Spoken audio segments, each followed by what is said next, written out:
鼎新和的文教基金会魏云冲创办人长期非常关心能够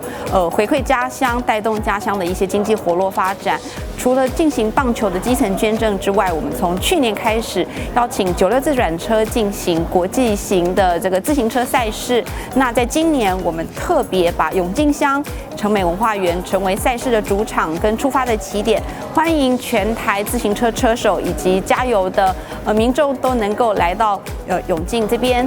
一方面活络产业，也来让大家体验这边的美好、好食以及好热情。我们还特别提供了100元的在地好食券。这个好食券除了能够品尝我们永靖大街上所有的特色美食以外，也欢迎大家用这个100元的体用券来到成美文化园，全额抵用入园的这个入园费，还有园区里面的所有消费。最重要的就是希望全台的消费者能够借由这样子的机会，品尝特色小吃，以及永靖一些特色的饮食文物。这一次的完赛里，我们特别跟在地的产业进行合作，我们包括了成美文化园推出的中草药竹芋包，因为永靖乡是中草药的故乡，因此用这样子一个特色产品来让我们自行车友拥有这样子一个特色完赛礼，能够留下非常印象深刻，而且他们在自行车骑完之后，我相信是需要有这样子的一个疗愈竹芋包，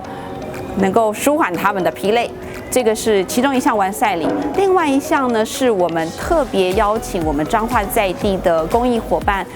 向他们订购了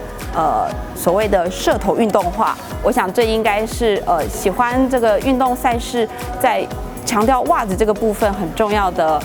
一般消费者都知道，那我们是透过跟彰化的小林顶爱企儿关怀协会订购这样子的一个社头运动化，希望帮助这样子的公益团体，他们在自力更生之下，也一起来支持这样子的一个运动赛事。共好协会希望借由这次的活动全台的朋友可以带到这个四望社区来。那四望社区是今年彰化县唯一得到环保署的绩优社区，来这边可以吸收好的空气，那并享受在地的美食及文化。